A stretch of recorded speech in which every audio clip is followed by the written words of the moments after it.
Foque. A lusofonia em foco. Bem-vindos a mais um programa em Foque pela rádio Transforma.net. O nosso convidado de hoje é o professor Paulo Bahia, que é sociólogo e cientista político, professor e pesquisador da UFRJ. Acertei, professor? Acertou. Eu estou feliz de estar na rádio com vocês. Lorena, eu agradeço o convite, ao Henrique o convite. Enfim, vamos falar para aqueles que falam português também. É um prazer muito grande falar consigo, professor. E bem-vindo à Rádio Transforma, que pretendemos ser uma rádio da lusofonia. Isso, que bom. E nós gostaríamos de pedir a quem nos assiste que, por favor, dê seu like, se inscreva no nosso canal, siga-nos nas nossas redes sociais e podem nos enviar perguntas, a gente, na medida que for recebendo, responde também. Adoramos a sua interação. Então, Henrique, você quer fazer a primeira pergunta? Primeiras senhoras. Ah, tá bom. Professor, como é que a sociologia estuda, como é que ela explica o Brasil atual? Como é que nós chegamos onde chegamos? Parecíamos estar num movimento ascendente, o que aconteceu? Nós temos uma sociedade que ela é muito desigual, ela nunca foi uma sociedade mais flexível. Nós temos um histórico de uma desigualdade estruturada, em que a escravidão, o escravismo tem um papel muito grande. Então, você tem níveis de desigualdades que são asiáticos, que são, nesse sentido, antigos e que não tiveram respostas adequadas ao longo da história. Não tiveram respostas adequadas com o Império, não tiveram respostas adequadas com a República. Então, nós temos aí um déficit civilizacional antigo. Essas questões, elas vieram aos pouquinhos ganhando espaço ao longo do século XX. Tivemos a ampliação de direitos a partir de 1930, com a incorporação de direitos trabalhistas. Ao longo de 1930 até o final dos anos 80 do século XX, com a Constituinte e o final da ditadura militar de 1964, a Constituinte representou um grande avanço na medida em que marcou a caminhada para um Estado de direitos, para um Estado em que as redes de proteção social fossem ampliadas. Então, nós tivemos essa experiência. Entretanto, a desigualdade social ela é uma grande questão no Brasil e ela pesa muito. Então, ela ainda tem muito disso. Junto a isso, nós temos um país que ganhou modernidade. E essa modernidade fez com que muitas as cidades ganhassem. Desculpe, minha neta avançou no vídeo. Deu um pouco de juventude ao vídeo. Pois é. Enfim, então, nós tivemos, junto a isso, uma formação moral muito conservadora. Essa formação moral conservadora, que está presente no Brasil, ela ganhou, a partir de 2016, um foco em que junta essa tristeza por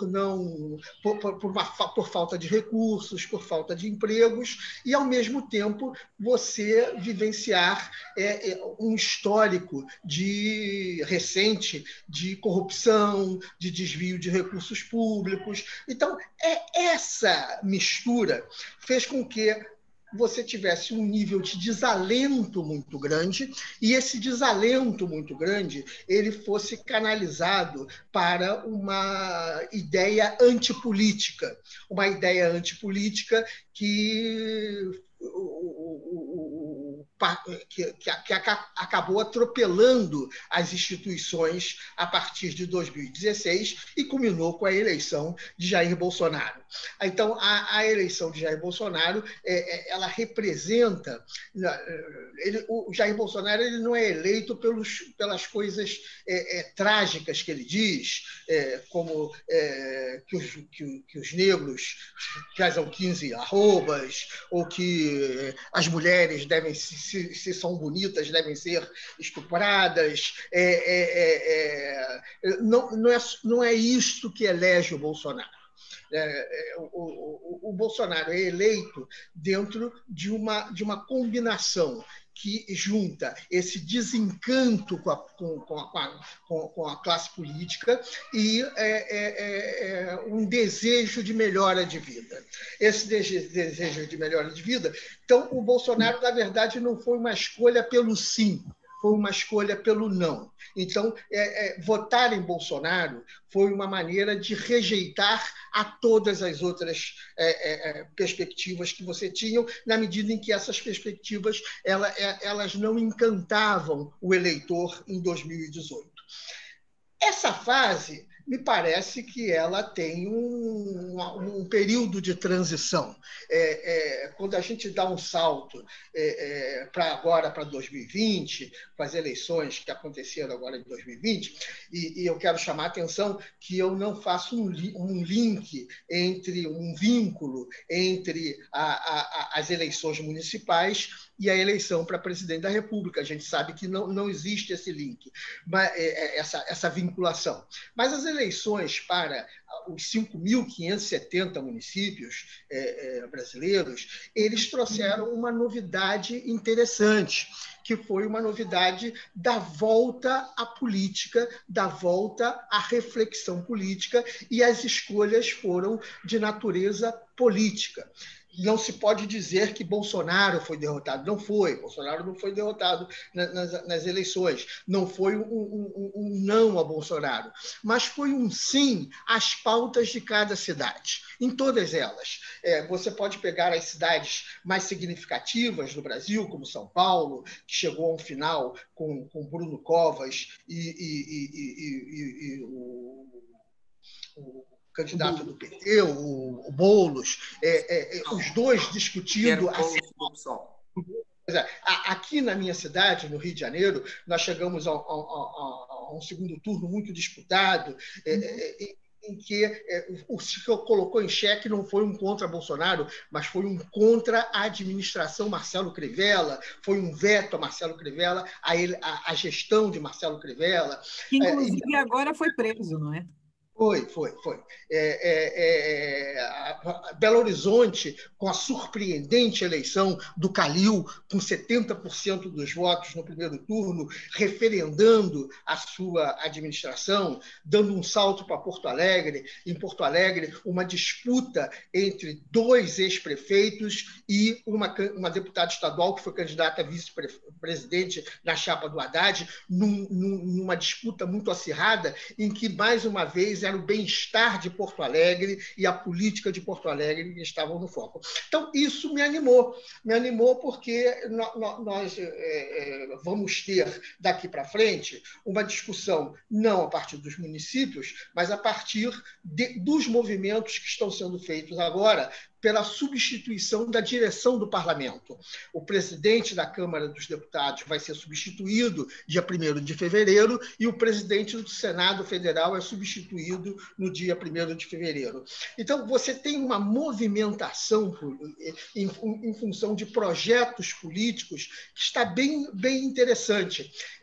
O candidato apoiado por Jair Bolsonaro, o deputado Arthur Lira, fazendo movimentos de natureza natureza política, enfim, que ele é daqueles partidos, o Henrique não é do Brasil, mas a Lorelai conhece Brasília, você tem um bloco de partidos que eu chamo de partidos fisiológicos, partidos que não têm malha ideológica, malha de valores, eles são presos a cargos. Então, esses partidos, que normalmente aqui se chamam de centrão, eu sou contra a expressão centrão, porque eles não representam um centro político, eles representam, na verdade, algo maleável, que apoia o governo da hora. Curiosamente, todos apoiaram Fernando Henrique, todos apoiaram Lula, todos apoiaram Dilma, e agora todos estão apoiando Bolsonaro no parlamento. E também caçaram a Dilma, né? Engraçado. Exatamente. Também. Quer dizer, mesmo bloco... momento. O centrão é o umbigo, né? Quer dizer, o próprio umbigo.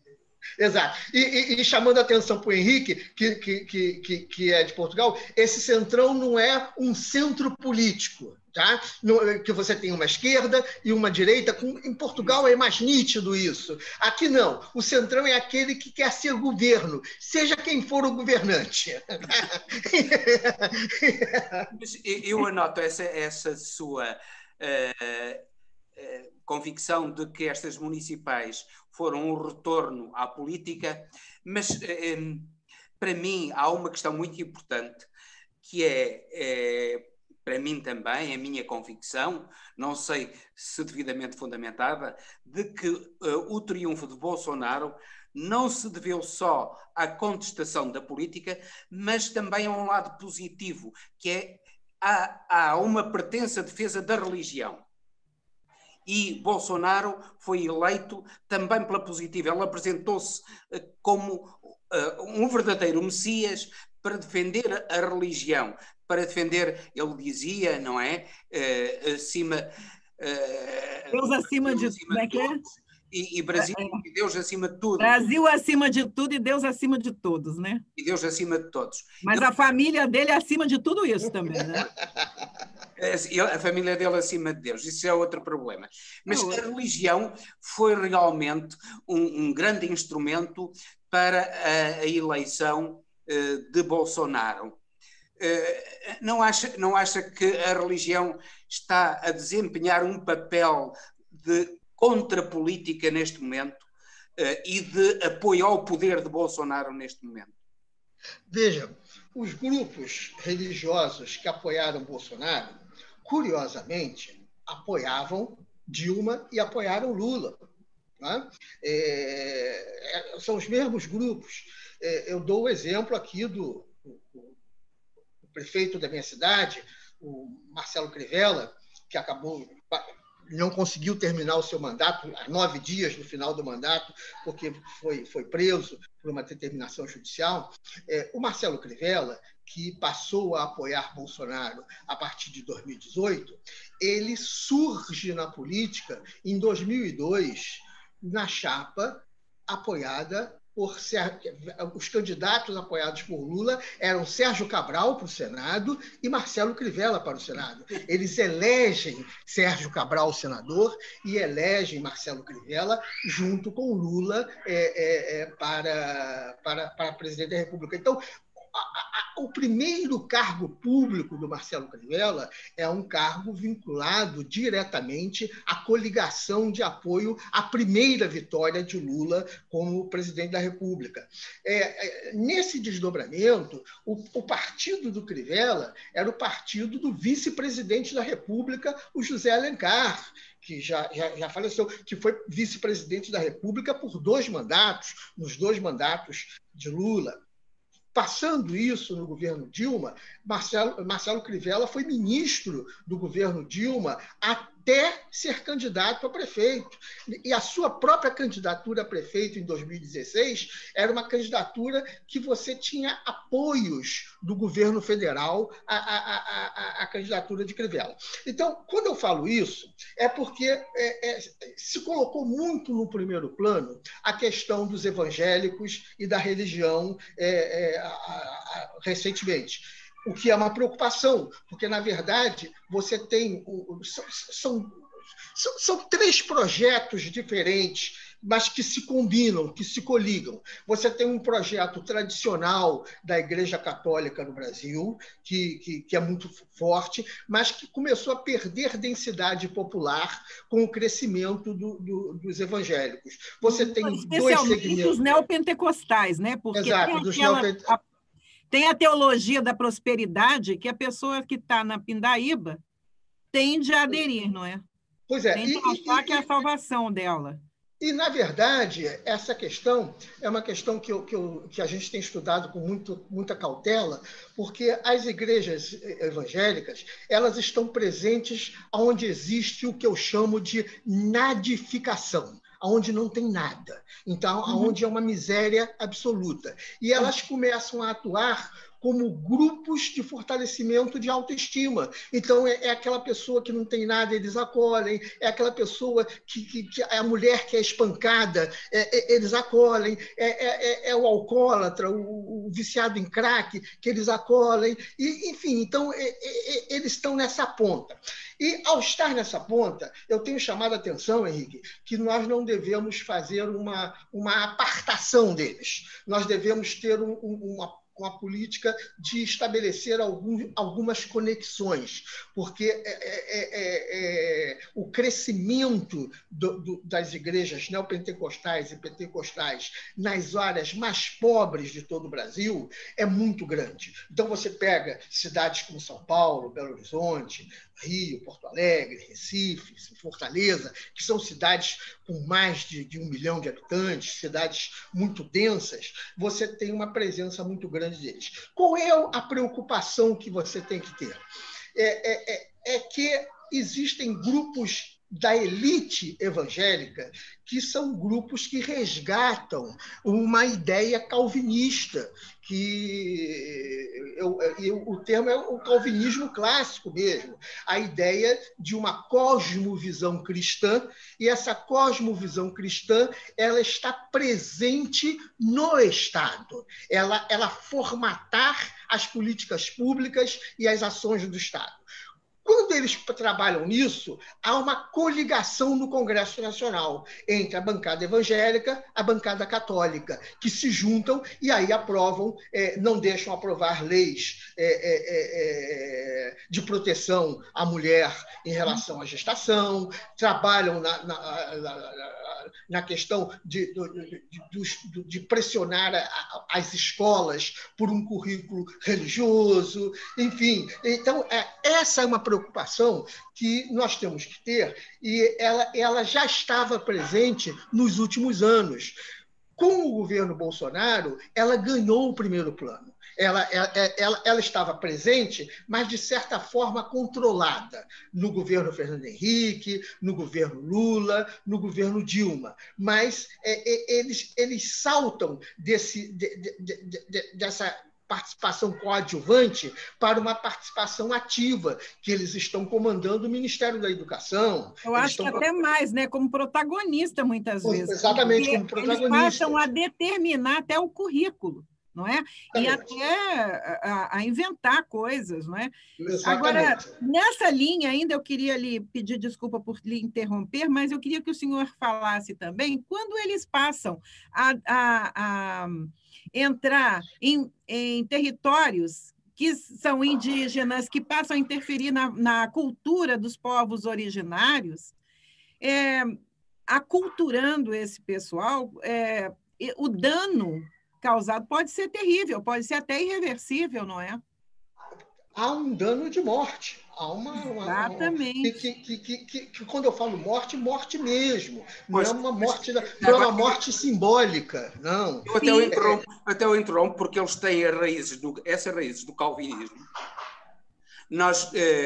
Isto muitas vezes não é dito, não é sabido, mas o Calvino foi responsável pela queima de muitos católicos em Genebra. Isto é, ele adotou exatamente os mesmos métodos da Inquisição. Isto é, tudo aquilo que era obscurantismo e violência, e violência inquisitorial, o calvinismo adotou. E aquilo que nós vemos é realmente o mesmo obscurantismo. Nesta gente nós vemos que, no fundo, sob a capa da religião, o que há é fraude. Aqueles indivíduos que vendem o perfume, vendem Feijão mágico. Para varrer o demónio, aqueles... ser ungido. O óleo de ser ungido. E agora este bispo, o pastor, um tal Góis, que veio dizer que a vacina que está aí contra a Covid-19, contra a Covid-19, vai modificar o ADN, vai fazer dos homens mulheres e das mulheres homens, e inclusivamente é portadora da HIV. Isso já ultrapassou a convicção religiosa para ser uma fraude e um crime. É um crime. E isso que a Lorelai levantou sobre a mudança de padrões de culturas, padrões de hábitos, acontecem nas populações indígenas, nas populações quilombolas, nas favelas nossas aqui do Rio de Janeiro, substituindo valores tradicionais como samba, enfim, valores tradicionais por outros valores, trazendo isso que o Henrique lembrou, trazendo o que eu chamo de perigo nisso, não é pelo fato de ser religião, mas é trazer uma visão obscurantista dessa cosmovisão cristã, que é calvinista, que quando você vai lá, você vê que a pressão que o indivíduo sofre é uma pressão do seguinte: ou está comigo ou sofrerá sanções. Né? E diante de uma população muito pobre, em que recebe algo em troca, e é curioso porque esse recebe algo em troca é algo afetivo, é uma proteção afetiva, porque quando essa pessoa se integra de alguma forma, vai brigar no dia a dia para vender uma bala no camelô, um chocolate na esquina e ganha alguns tostões, algum dinheiro, ele dá o 10º para o pastor, nessa ideia de que ele conseguiu aquela migalha de dinheiro porque Deus ajudou, porque foi um milagre na sua vida. Então, porque aquele pastor foi o intermediário, não é? Porque aquele exatamente. grupo religioso intercedeu por ele, não é? E a ameaça que, se ele não der, ele vai perder isso. E aí que vem algo muito perigoso que a gente alerta desse nosso estudo que nós fizemos sobre os grupos armados, que é a ligação entre isso e o controle armado sobre a população.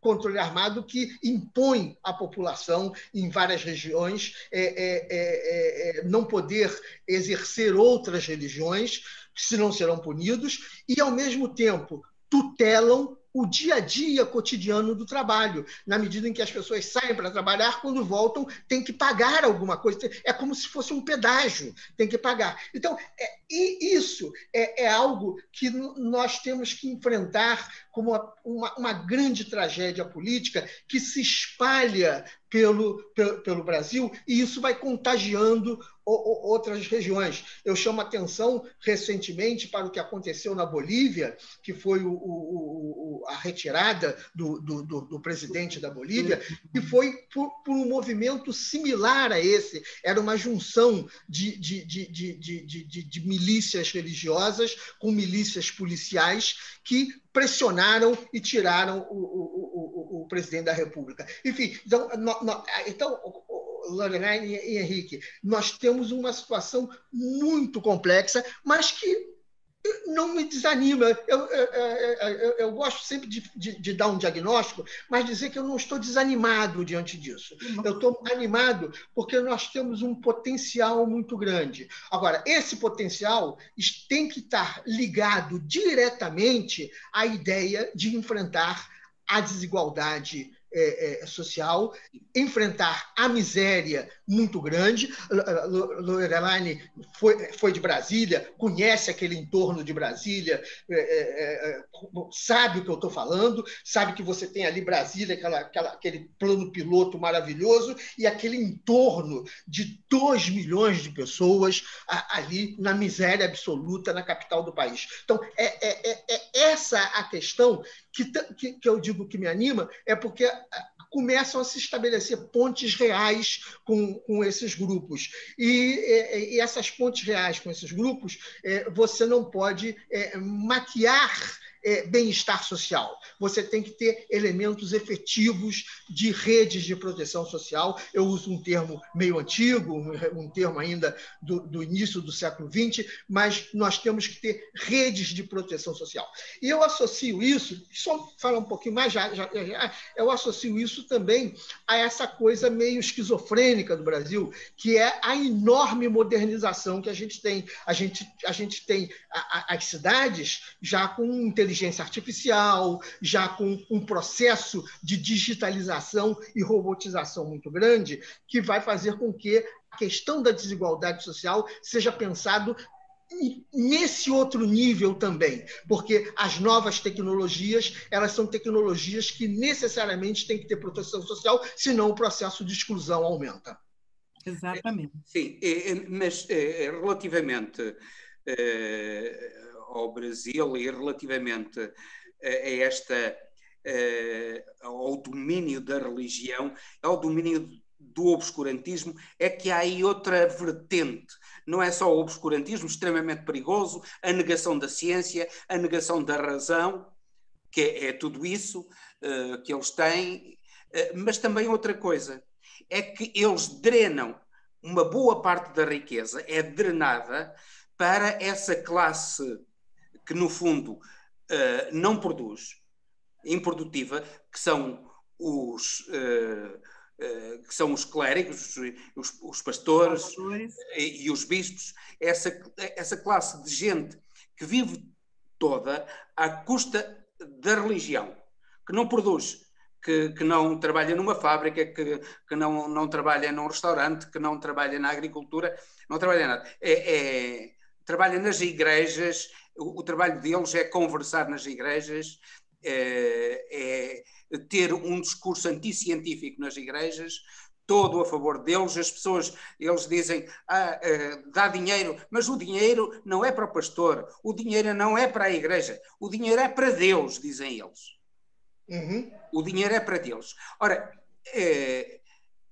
não acha que esse drenar de riqueza, mesmo riqueza extraída dos mais pobres ainda por cima, exatamente, não é, para além de ser uma das causas da desigualdade, também não é uma das causas da pobreza do Brasil, porque esse dinheiro que podia ser usado dentro do Brasil, nós sabemos que as igrejas o põem fora do Brasil, em paraísos fiscais, e o dinheiro não é utilizado para investimento e para produção de riqueza no Brasil. Pois é, Henrique, só fortalecendo o que você diz, esse dinheiro sai dos segmentos mais miseráveis da população, que com sacrifício conseguem uma jornada de trabalho para conseguir 4, 5 euros, para falar uma medida que vocês possam identificar, enfim, num dia de trabalho. 4, 5 euros num dia de trabalho. Num dia de trabalho. Enfim, então, num dia de trabalho exausto. Então, pegar isso e parte desse dinheiro ser drenado para essa estrutura improdutiva e que não retorna efetivamente com infraestrutura. Então, nós temos essa questão, sim, essa questão está, e sobretudo, quando esse pensamento toma conta do poder local. toma conta de uma prefeitura, toma conta de uma Câmara Municipal, em que você tem ainda o aporte de recursos do Estado, recursos do governo, para fortalecer essas instituições nessa coisa terrível que foi uma invenção no governo Fernando Henrique Cardoso, das organizações sociais. As organizações sociais, que são ONGs, são instituições, né? em que privatizam o serviço público. Então, o posto de saúde é administrado por uma organização social que tem por trás um grupo religioso, que tem por trás... Então, eles, além de tirarem esse dinheiro do dia a dia do trabalhador, eles recebem dinheiro do Estado, do imposto de todas as pessoas, do tributo de todas as pessoas, e administram de maneira fraudulenta. Aí vocês estão acompanhando as questões do Rio, de São Paulo, de Manaus, agora com a pandemia, que junto com a tragédia que é o vírus, a tragédia que é o desvio de recurso público que deveria ser usado no atendimento às pessoas doentes, que não foi usada, que foi desviada. O governador do meu estado foi retirado do cargo por conta disso. Então, nós temos uma gravidade, sim, uma gravidade que, junto com o que o Henrique falou, essa drenagem direta do trabalho, do esforço de cada um, junto com a instrumentalização, a manipulação das verbas públicas, do orçamento do município, do Estado e do governo federal, que são manipulados para não atender a população. Existia um estudo, eu vou até me atualizar agora, mas tinha um estudo no início de 2016 que mostrava que a cada $100 destinados para uma ONG de assistencialista, apenas $4 chegava ao assistido. Então, você tinha $96 que ficavam pelo caminho. Então, não há política social que resista a isso. É um contrassenso esse dado. Eu vou pegar esses dados e passo para vocês. Foi um dado produzido pelo Marcelo Neri, que tentou até um bom trabalho. Ele foi ministro da Dilma de Assuntos Estratégicos e ele é da Fundação Getúlio Vargas. Eu vou pegar esses dados e passar para você ver o absurdo de como que esses intermediários, eles não só tiram dinheiro diretamente do trabalhador, como eles não deixam o dinheiro, a assistência chegar. Tá? Então, essa é uma das questões que nós temos que enfrentar. Curiosamente, esse desencanto que as pessoas veem do desvio do dinheiro público foi o que fez escolherem Jair Bolsonaro, escolherem esse governador que acabou de ser retirado do meu estado, o Wilson Witzel, né? E escolher o Marcelo Crivella, que termina seu mandato agora de maneira trágica. Então, o que eu chamo a atenção, por isso que eu comecei a falar que eu dou um diagnóstico tarja preta, né? meio difícil, mas há algo interessante acontecendo no Brasil, junto com isso que o Henrique tratou. Há um avanço obscurantista, sim, e é um avanço que não é só nos pobres. Eu chamo a atenção que o ministro da Educação é um homem muito bem preparado, é um doutor em educação, mas ele tem convicções calvinistas. Ele tem a ministra dos Direitos Humanos não é uma idiota, ela é uma mulher preparada, ela é perversa na sua ação, enfim. Então, essas questões são questões que dificultam, às vezes, o entendimento do que nós estamos vivendo no Brasil. Mas eu tenho esse lufar de esperança com o que aconteceu agora, em 2020, na maioria das cidades brasileiras. Isso é ótimo. Terminemos então. Estamos para terminar este programa. Vamos depois marcar outro, porque isto foi apenas o princípio de muitas conversas que eu espero. Foi excelente conversar consigo, ouvi-lo, e todos nós aprendemos, quem o ouviu, nós aprendemos imenso dessa radiografia que faz do Brasil. E também ficámos esperançados com a sua esperança. É sempre bom. Olha, Porque a gente normalmente tende a ficar meio desanimado, não é? Sim. Mas foi muito bom ver que o senhor tem uma visão ainda otimista da situação do Brasil. Eu gostaria de convidá-lo para que a gente conversasse um pouco mais numa próxima oportunidade, já que o nosso tempo se escoa, e se o senhor nos der o prazer, nós gostaríamos de aprofundar mais ainda esta conversa. Vamos sim, Lorelane, eu agradeço o convite. Henrique, eu agradeço o convite. Rádio Plataforma, né? Transforma. Transforma é melhor que plataforma. Muito melhor, e a nossa proposta é essa. Nós tentamos transformar as coisas. Pois é. Talvez seja... Essa é a nossa plataforma, transformar. Isso.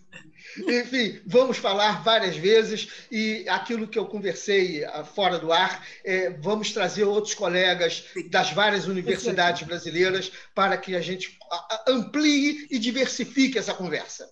Ótimo. Agradecemos imensamente ao senhor por essa disponibilidade, né, pelos esclarecimentos, por nos ensinar tanta coisa e ainda nos dar uma mensagem otimista. Aguardamos o senhor numa próxima vez e aguardamos também a você que nos segue, que nos curte, que é inscrito no nosso canal, e se não é, se inscreva. Teremos imenso prazer em vê-los na próxima vez. Até o próximo programa Enfoque, na Rádio Transforma.net. Obrigado, professor. Foi um prazer enorme estar consigo e até breve. Voltamos a encontrar-nos e para quem nos escuta, até ao próximo Enfoque na Rádio Transforma.net.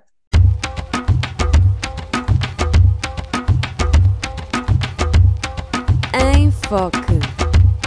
A lusofonia em foco.